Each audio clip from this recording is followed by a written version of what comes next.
Canada stands with the Iranian people in their long and courageous struggle against this oppressive regime, and we reaffirm Israel's right to defend itself. Canada supports the United States acting to prevent Iran from obtaining a nuclear weapon and to prevent its regime from further threatening international peace and security. And the Canadian government urges the protection of all civilians in this conflict.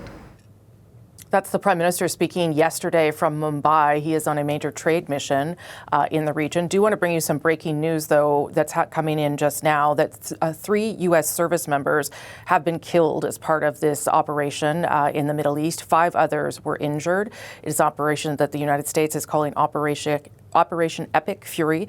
They say that major combat operations continue, but confirming that 3 U.S. military members have been killed as a result of this operation. We'll continue to track that. The Prime Minister there voicing, though, the government's position on the strikes in Iran, saying that Canada is taking no part in the military action. What to make of the Prime Minister's comments? What role could or should Canada play in what comes next for Iran? Let's bring in our Sunday Scrum. Kathleen Lévesque is an Ottawa parliamentary reporter for the National Post. Brett Forrester is an Ottawa reporter for CBC Indigenous, and Gary Mason is a columnist for the Globe and Mail, and he joins us from Vancouver. Good to see you all. Obviously, we had other things that we were going to talk about. We will do that a little bit in the next hour, but good to get some perspective on where Canada is in this, and more particularly the Prime Minister's statement.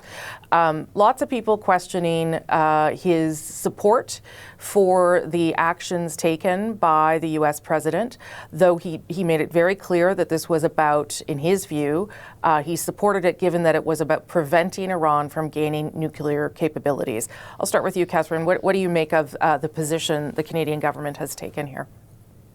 Yeah, obviously, I think, Prime Minister Carney is at the other end of the world. He had to react fast, and he didn't have all the information at the time. So I think it was a very, relatively prudent statement that he made, but also, a little surprising because he is really, there is less and less daylight right now between the Conservative position and the Liberal position. And this is certainly an example of, this is not a position I think that Justin Trudeau's government would have taken. So look, he made it clear that Canada, supported the U.S. actions in the context of preventing Iran of getting this nuclear weapon, which I think, a lot of people can agree with. But at the same time, I think Canada, has a similar position to Australia right now, who said very similar things, who also supported the U.S. actions. But at the same time, we're not exactly on the same side as some of our other allies, other middle powers like Germany, like France, like the UK, who have called for de-escalation. So I think the Prime Minister is supposed to maybe react some more today, and we'll see if he'll eventually call for de-escalation. But right now, he's,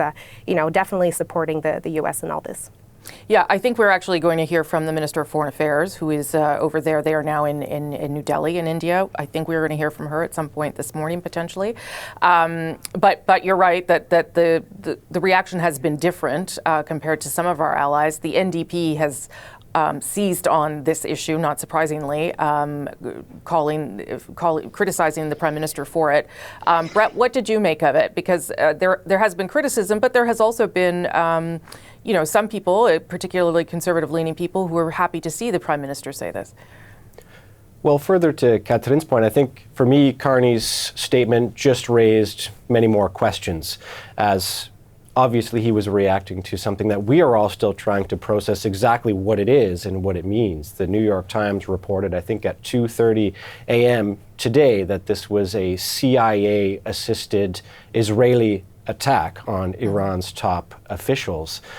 So what exactly does Carney support, and how does he support it? If indeed the Canadian government supports this as the best way to ensure that Iran does not get access to a nuclear bomb, what does that support look like going forward? As we've repeatedly heard from military analysts, the precedent here for the U.S. in terms of decapitating regimes in the Middle East and instituting regime change that way is not a particularly successful one in Iraq, Afghanistan, and even in 2011, Libya for Canada, the precedent is a little bit different. You can think back to Chrétien in 2003 refusing to support the U.S. invasion of Iraq, ostensibly because there was no UN Security Council resolution authorizing it. And you can contrast that with Stephen Harper in 2006 and 2007 expanding Canada's combat role in Afghanistan. So I expect Carney is going to face a lot more questions about what he supports, how he supports this, and how his support for Trump's actions here line up or don't line up with his foreign policy laid out in Davos. Yeah, I mean, I think those are all good questions, and I should be clear that the support at this stage is only in words. There's no suggestion that Canada will have any role to play. It's not even clear what we could possibly do given the state of our military. But to me, it seemed a little bit like, in relation to that Davos speech, Brett, and I'll get Gary to pick up on this, that the Prime Minister's viewpoint is sort of take the world as it is, not as you want it to be. And I wondered whether that was sort of where he was trying to get. Obviously, we'll have lots of questions for him. I think he's taking questions tomorrow in India. But Gary, give me your perspective. Yeah, I think, he, in his Davos speech, he quoted Alexander Stubb, the head of NATO, talking about values-based realism. And I think that this is sort of a good example of that. I mean, it's easy to go on air and say, any initiative to get rid of a regime, a despotic regime that has, killed thousands of its own people, is trying to build a bomb, anything to destabilize their efforts or get rid of that regime is a good thing. But like my colleagues here have said, we just don't know what's going to come next. I mean, is there any cost to Canada in this? I mean, they've already killed, Ayatollah Khomeini. Now, I gather there's another leader that's, ready to kind of take over, but we don't know what the situation in Iran is going to be a week from now, let alone 3 months or 6 months. I know there's a lot of people in Iranian diaspora that are cheering this on, but there are like a million different scenarios of what could happen and what in the coming weeks. So, I think I said, there's a lot of people that will be kind of questioning Mr. Carney's support, but I think it's very strategic. If this thing miraculously ends pretty quickly, I think Donald Trump is going to be taking note of who stood behind him and who didn't. And I think maybe to some extent it was a calculated gamble on Mr. Carney's part to be in the side that supported Trump. And maybe it will have some sort of positive impact in trade negotiations down the road. Of course, Mr. Trump is loyal to no one, and it might mean absolutely nothing at all because there'll be a million different other things that will make him angry between now and then. But I think there was just a lot of, geopolitical calculations that went into Mr. Carney's decision. I will say as well that the statement also leans very heavily on wanting what is best for the Iranian people, which is something that we saw reflected in the government's response to what happened in Venezuela as well. Catherine, maybe I'll just get you, though, to give your perspective on the Conservative statement. We saw one from Pierre Poilievre, particularly after the death of the Supreme Leader. He said that brings justice for the Iranian people. We actually haven't had anything, I don't think, from the Canadian government yet about the death of Khamenei. What did you make of the strong words used by the Conservative leader there? Yeah, I mean, I was sort of expecting the Conservative leader to have the most strong statement just because he has been on the record, supporting the Iranian diaspora here in Canada. Yeah. He's been seen in protests for years now with his, deputy leader, Melissa Lantsman. So he has been very, very involved, and the entire Conservative Party has been very involved in supporting them. And so I think in that sense, it wasn't entirely surprising that he would be very much, agreeing with the U.S., but also Israel with their actions right now. And, you talked about conservative reaction. I think it's also important to point that Jason Kenney, also said that it was a surprisingly good statement from Mark Carney. So, when I'm saying there's less and less daylight between both positions, it's obviously, Pierre Poilievre's statement was stronger, it was longer. He's not the prime minister, but at the same time, I mean, those positions are surprisingly similar in, being on side with the Iranian people and, wanting to topple this regime. In order to make progress, you need to be at the table. And we have seen progress being made in the engagement that we have had with the government of India at the senior official level. And therefore, that is the work that we will continue to do in the short and the long term for the benefit of the Canadian population. Foreign Affairs Minister Anita Anand there speaking yesterday from Mumbai. She was asked about a senior government official saying that India's transnational repression attempts were done, though she says Ottawa continues to monitor security and interference concerns. How significant a balancing act is this? We're going to bring back our Sunday Scrum. Catherine Lévesque is a parliamentary reporter for the National Post. Brett Forrester is a reporter for CBC Indigenous. Gary Mason is a columnist for the Globe and Mail. He's in Vancouver. I obviously had a lot of coverage of India for this show that unfortunately had to be tossed because of events in the Middle East. So we're going to spend a little bit of time at least talking about this because it is a significant trip. The Prime Minister, we are reporting this morning that the Prime Minister hopes to have a deal in place by next December, which would be pretty remarkable access to that market. But Gary, I'm going to start with you. That's happening amidst of obviously real concerns about how India interferes in Canadian democracy, some of the threats it makes to Sikh Canadians in this country. How do you think the government needs to walk this tightrope here? Yeah, a tightrope indeed. Rosie, I mean, clearly the biggest priority of this government right now is trade. I mean, that is clearly the number one thing on their agenda, and everything else kind of takes a back seat to it. I mean, given the U.S. threat to our economy. So Mark Carney is out there knocking on every door, and in some respects, there's no door that's more important right now. I mean, perhaps other than China, as in terms of diversifying, than India, the most populous country on earth. They have a lot of things that they need that we sell, including energy.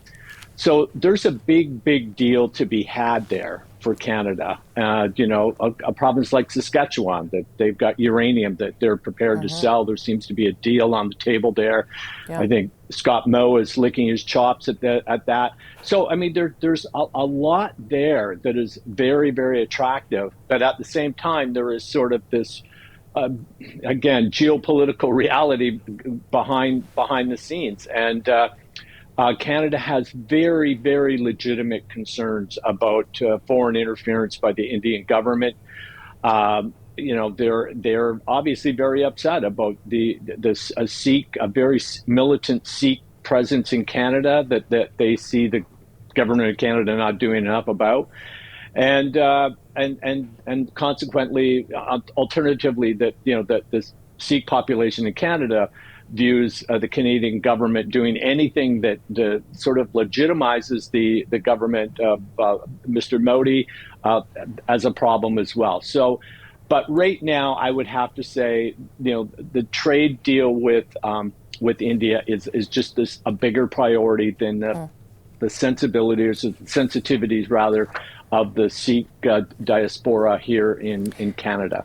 And certainly, governments walk and chew gum all the time. I mean, you mentioned China there, right, Gary, that they have to balance things as well. I did speak with Moninder Singh on Friday, again, before all this news broke out, who received a duty to warn letter from Vancouver police just a week or so ago, saying that his life was in danger, the life of his children and his wife were in danger. And obviously, he doesn't think there are enough guardrails to protect people like him there and make this balancing act, Brett. So your sense or your perspective on how challenging it is to be doing that, knowing that there are people whose lives are potentially in danger, maybe not directly attached to the Indian government, but adjacent to some of those things, allegedly, of course. Well, it's certainly easy to be surprised or perplexed by the abruptness and the magnitude of the 180. that Gary was just describing right there. It would be easy to argue that the Carney government has not adequately addressed the allegations put forward by his predecessor, Prime Minister Justin Trudeau, who stood in Parliament and leveled these accusations, prompting this major international incident. So how did they address that? They put forward an anonymous government official speaking on background to reporters who explained that this is no longer a concern. And then you had named individuals, named security and intelligence experts casting doubt on that. So it does, I think, bring us back to this discussion about value-based realism, as the Prime Minister put it in Davos, which he explained as this desire or this aim to be both pragmatic and principled at the same time. This seems to be a clear instance of that being put into practice, where the government has decided to be pragmatic as well as principled, and it's decided that the trade deal,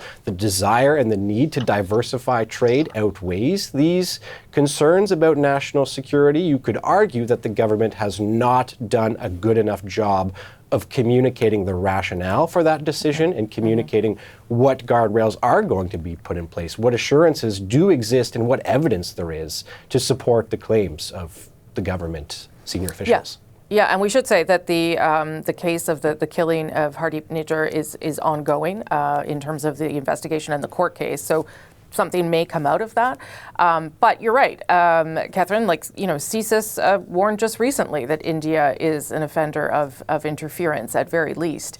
So I'm not sure the government's putting that aside, but as Brett says, they're certainly making a decision here about what matters right now. Oh, absolutely. It's just, it seems like the Hogue Commission has vanished in thin air. We're not talking about that anymore. And, we saw a clip of Minister Anand just before, and the entire scrum, she was very, very annoyed by the questions. She ended up saying, it's as if the media was suggesting that we shouldn't be here just because there are security concerns. And she said that there is some progress ongoing, and that basically you can exactly walk and chew gum at the same time. But it's a little hard to reconcile what the minister is saying with, when you have the Indian High Commissioner to Canada saying there has never been a problem. Ask Jagmeet Singh. I don't think he would agree. And, we haven't heard from the RCMP either this week. So I think it's really difficult. I think those are questions that are going to be posed directly to the Prime Minister. And I mean, we just got his itinerary. He's going to have a media availability tomorrow, just after meeting with Prime Minister Modi. So look, to Gary's point, I think it is very clear that this government has decided that the economy is going to trump everything else, that we are going, we're really aiming to get this trade deal by the end of the year, which would be, a very impressive feat. But at the same time, I do understand there is some frustration that this position on, this transnational repression, this foreign interference been happening. It's as if, the government has decided that this is simply not a priority anymore. I'll just give you the last minute there, Gary, in terms of whether they should be explaining this better, whether they'll do that tomorrow, maybe. Yeah, I mean, I think they're going to be answering questions about this for a while, Rosie. But I would say this, I would say the bigger the deal that Canada and India can put together on trade, it means there's more to lose if both countries don't sort of deal with these underlying issues that are kind of threatening this whole thing. So I think both sides recognize that, and there's things that Canada can be doing. There's things that India can certainly be doing. There have to be greater guardrails, but there's a lot we could lose here if we don't get smart, and if India doesn't get smart. So I think that's kind of the bottom line right now. Yeah, I mean, trade factors into this, you're right, in terms of how India behaves going forward. That's a possibility, to your point, Gary. Listen, thank you all. Yeah. I know we didn't do just sort of strict politics today. I asked a lot of you, so I appreciate it. Catherine, Brett, and Gary, nice to see you all.